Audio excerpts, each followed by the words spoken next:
All right, welcome to part 10 of the 2007 Mackyard incident, an incident that plagues Transport Canada and the rail industry to this day, 18 years later. Um, so even though it says 2007 there, don't be deceived. These issues are very much current affairs in today's rail industry, not only in Canada, but in the US. Since it has taken us so long to get to part 10, because just that one paragraph on page 20, as far as all the deceptions that had to be unraveled, that took 3 videos of about an hour each.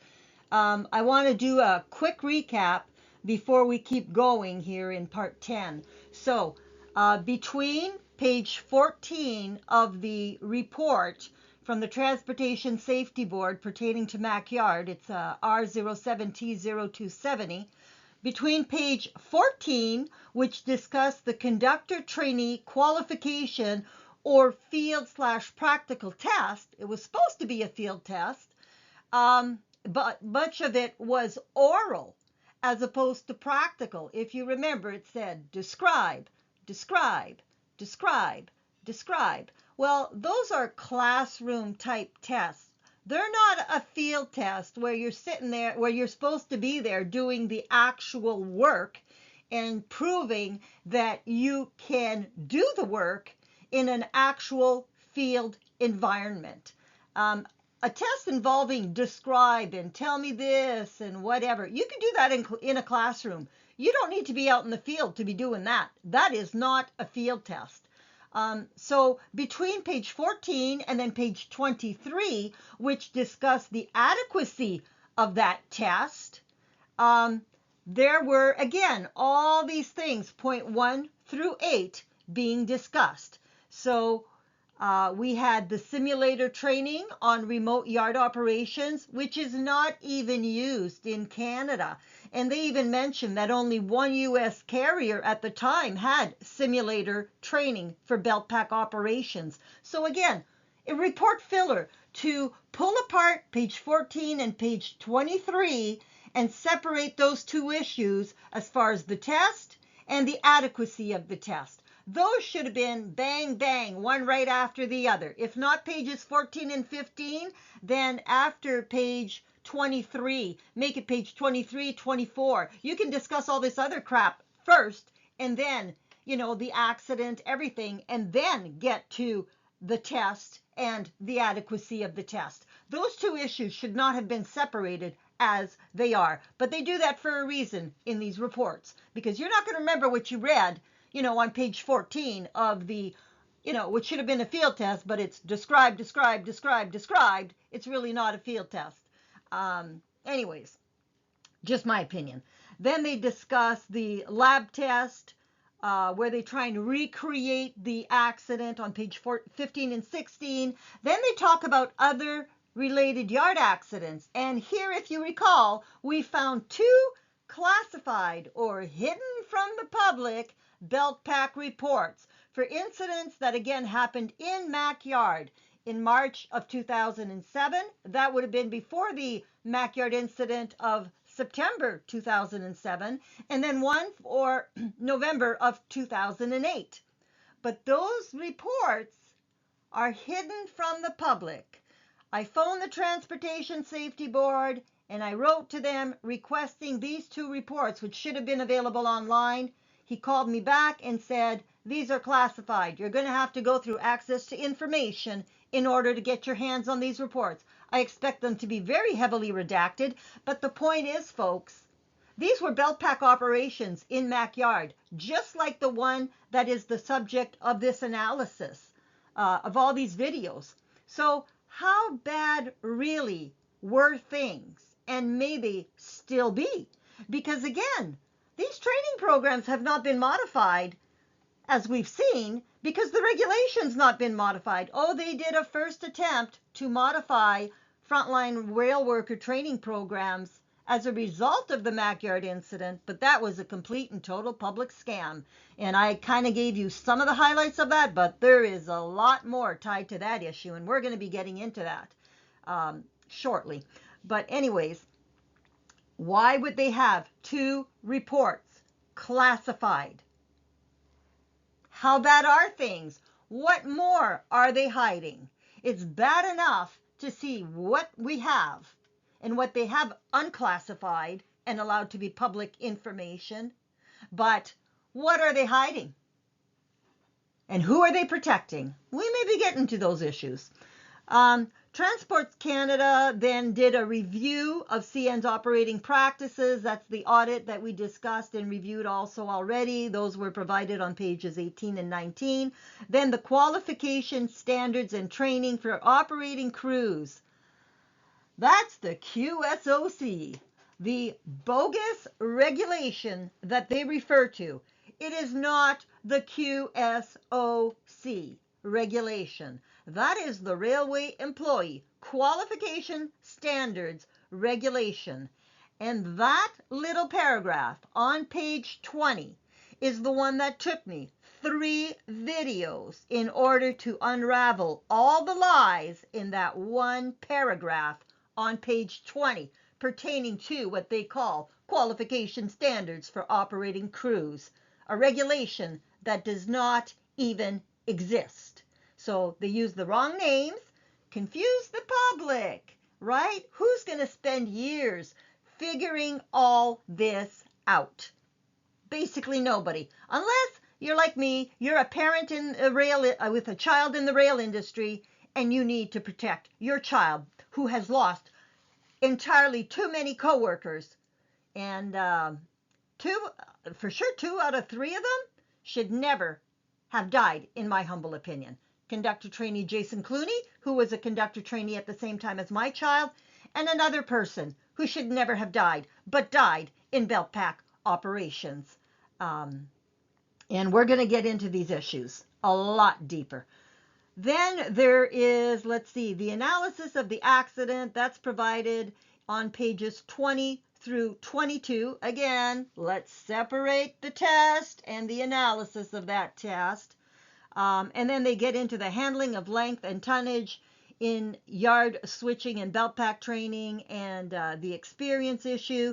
And finally, on page 23, that's where we got to the adequacy of the conductor qualification test. So all of these other things, points 1 through 7, should, in my opinion, have been discussed starting on page 13.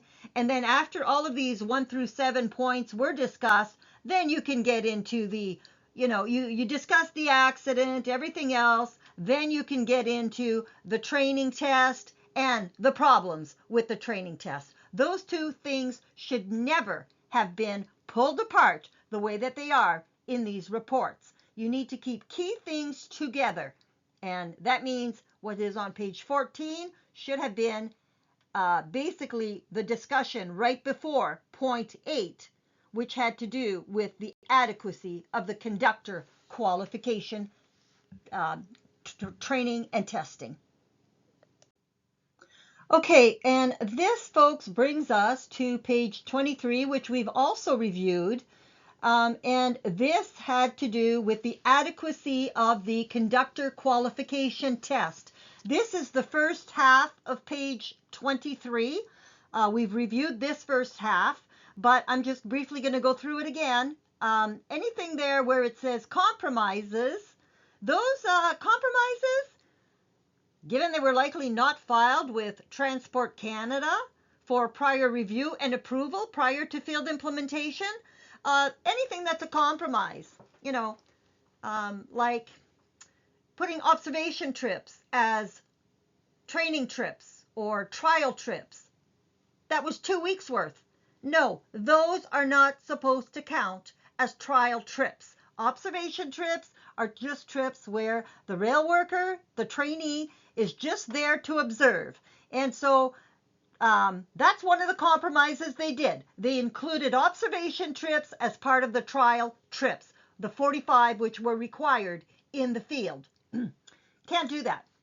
But by having done that for the trainee or newly qualified conductor involved in the Mackyard incident, the guy basically had as little as less than 50% of the required training to be in that yard working as a qualified conductor.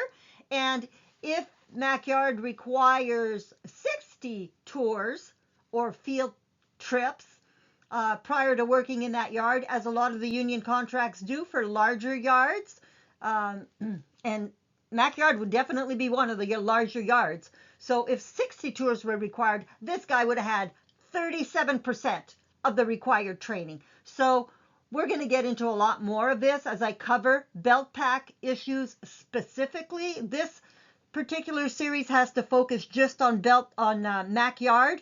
Then I'm going to do a whole series more on belt pack because there's a lot of people getting injured and or killed because of belt pack operations. And that's because Transport Canada has totally dropped the ball in that particular issue and more, and a whole lot more. In my opinion, Transport Canada hasn't done its job since 1995, when CN Rail became a publicly traded company. Anyways, so all those compromises, if they're not filed with Transport Canada, any changes to training programs, those would have all been violations of the Railway Safety Act, with Transport Canada turning a blind eye to it for years. And let's see. So down here it says there's no resources dedicated to monitoring the quality of program graduates. Yeah, there was always also supposed to be one-on-one training, one conductor trainee to an experienced conductor. But that's not what they were doing. One conductor trainee could have numerous trainers, and there was nothing in place for the trainers to discuss the trainee or the trainee's progress or deficiencies or any of that. A total free-for-all, the blind leading the blind, and the trainees basically being the ones having their lives put at risk and putting the lives of others at risk because of all these deficiencies in training programs in the rail industry.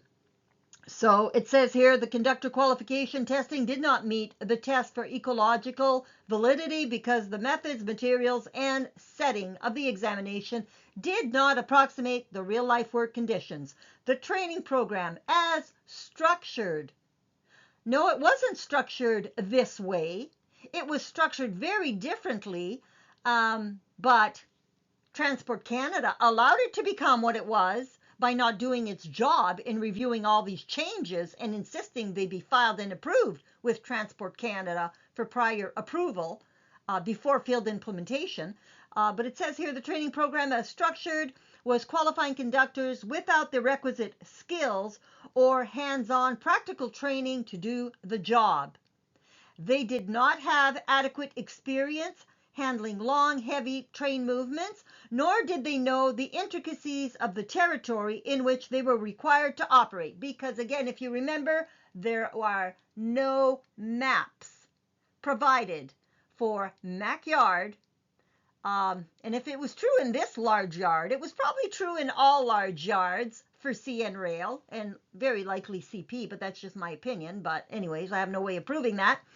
But given Transport Canada's operational excellence in these matters, you have to wonder. And Transport Canada also had jurisdiction for enforcement of labor codes. So don't forget that one either. And labor codes would definitely involve having accurate and up-to-date information for your workers in safety critical tasks. How can you expect a conductor trainee or even a conductor who's qualified to memorize yards that have over 200 tracks? And if they have 200 tracks, you can be sure they probably have about 400 switches. How is anybody going to remember that? And that doesn't even talk about the sidings and, whatever. So total criminal negligence in my opinion, on behalf of Transport Canada and the rail carriers. So excuse me. Then it said the theoretical exam tested knowledge, but not the practical application. So even the test that this guy had, half of it was describe, describe, describe. That's not a field test. That's a classroom test. That's a theoretical test. It's not a practical test. So the testing was done in the daylight with no requirement to physically set up equipment or to plan and build a train. But yet that's what you do all day long as a belt pack operator.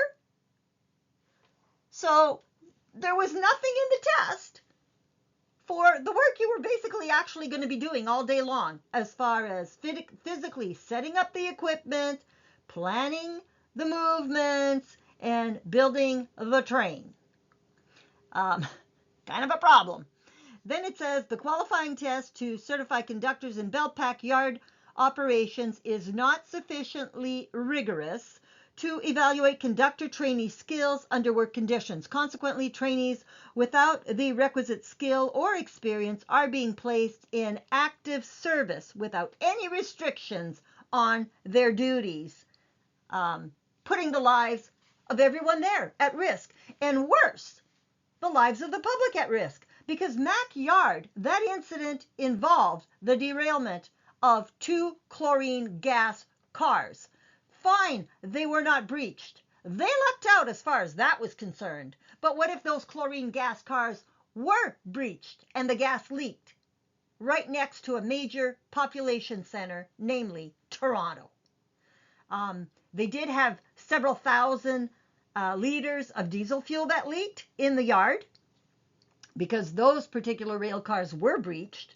But this is a huge issue, folks. You're not just putting the lives of everyone in the yard at risk here by what's happening in this industry. You're also putting the lives of the public at risk. And we're just going to kind of hide that issue, right? Because we don't discuss these 2 chlorine cars anywhere other than at the very, very beginning of this report. They don't mention the fact that, geez, what would have happened if those cars had leaked, had been breached? Well, we don't want to get into that issue. We don't want to raise that issue. We just kind of, gently covered it at the very, very beginning, and that's all we're going to say about it. We're not going to bring it up again as to how dangerous these operations really are for the public. All right, so this is going to end the recap of everything we've covered so far on the Mac Yard incident, and we're going to keep going with the new information now. That deceptive paragraph on page 20, that took 3 videos alone.